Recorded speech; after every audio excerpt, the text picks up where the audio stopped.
Yeah, hi there. Yeah, this is Zen Dude Fitness, the jump rope hotline. Oh, interesting. Oh, you're new to jumping rope. Congrats on the journey, my dude. Hell yeah. So what seems to be the problem? Ah, very interesting. Okay, so you think because you're a beginner that you're not going to learn how to be able to jump rope? Ha. Ha. Brandon, we have another one. Ha. We have another one that thinks you're not going to be able to jump.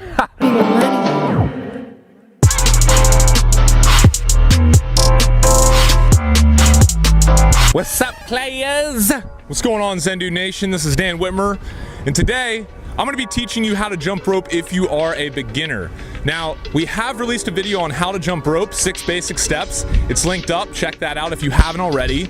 But from getting so much great feedback from the YouTube community, we've started to focus in on a little bit more of what you guys really truly need help with if you are a beginner. Brandon and I, first of all, cannot thank you guys enough. We love the momentum that's building, and we love hearing about the stories of people losing weight and living a happier life through doing jump rope. In this video, we're gonna go over the fundamentals again, but we're really gonna focus in on the difficulties that most of you have been telling us that you're facing. If you like this tutorial and want more of them, give it a thumbs up below. And go ahead and subscribe to our channel if you want more workouts, tutorials, and everything involving getting lean with a jump rope and your body. After learning how to jump rope, if you're a beginner and you want to get started with some workouts that kind of ease you into the workouts that we do here at Zen Dude Fitness, go ahead and click the link below and check out our free 4-week challenge. It's great for beginners. If you're advanced, it works too, but especially good if you're just starting out. We also have our recommended jump rope that I'm using in this video linked up below. It's cross rope. It's awesome. It's the best, most durable rope that we found thus far, so check it out. First of all, guys, just to talk a little bit about what we talked about in the last video, you want to measure your rope properly. So just a rule of thumb, when you're measuring your rope or when you're picking it, I want you to step in the middle of it like you see here, pull it up to the sides, like right under your armpit, and the rope cable should actually be right around the nipple area, the upper chest area. This is a rule of thumb. You want to pick a rope that is 3 feet taller than your height. So I'm 6'3", so every rope that I use is right around 9 feet 3 inches. As you can see here, as I'm just doing regular bounce, I'm up on my toes. My feet are not coming more than an inch or two off the ground. My knees are bent slightly, cushioning my impact so my joints don't get hurt. My elbows are in, and my hands are jutting out to the sides of my hips, and my wrists are controlling everything.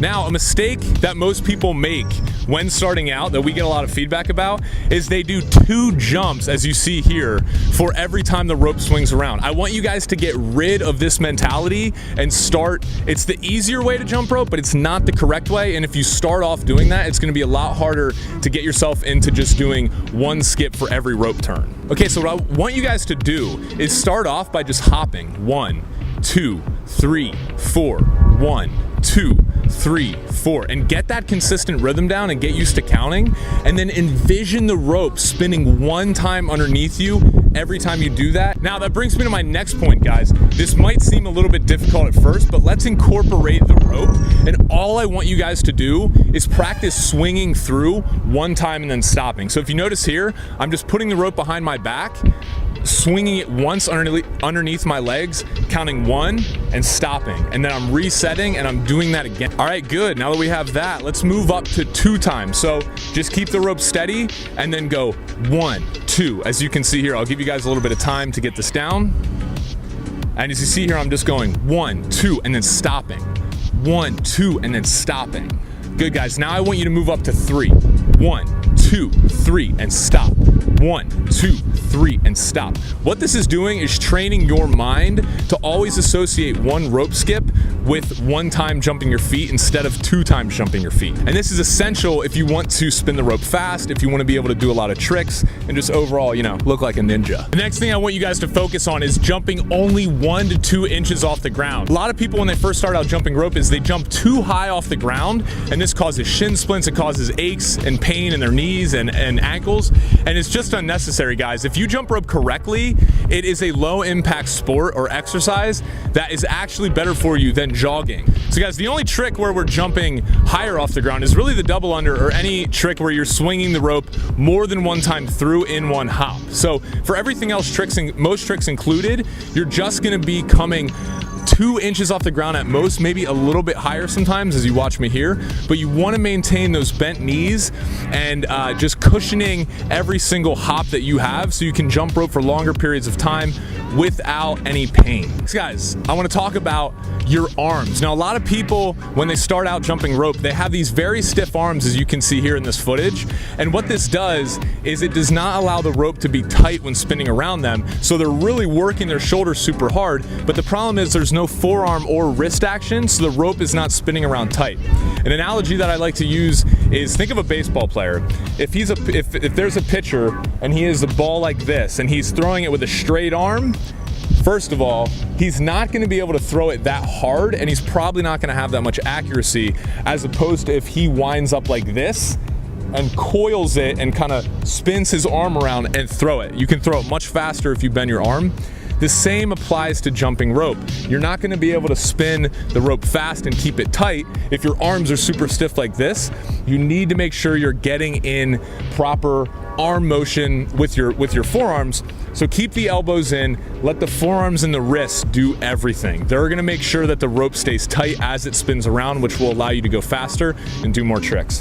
Which brings me to the wrists. The most important part that anyone can focus on when jumping rope as a beginner is your wrist. Now, if I turn to the side angle here, you can see this little range of motion going on with my wrists. Just pretend that my wrist socket right here is just a ball bearing, and that is swinging the rope around.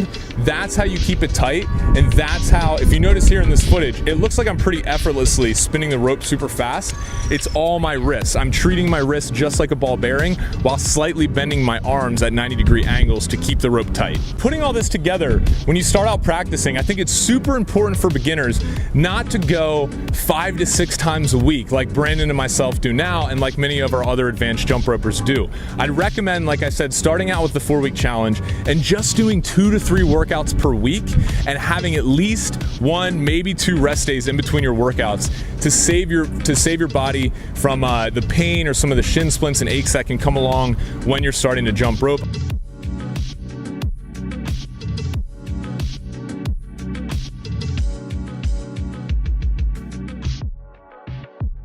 Yeah, I know, okay, and my mic's also still broken. Brandon like freaking left to LA and left me with this one.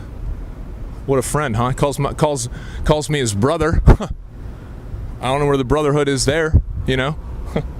Whatever.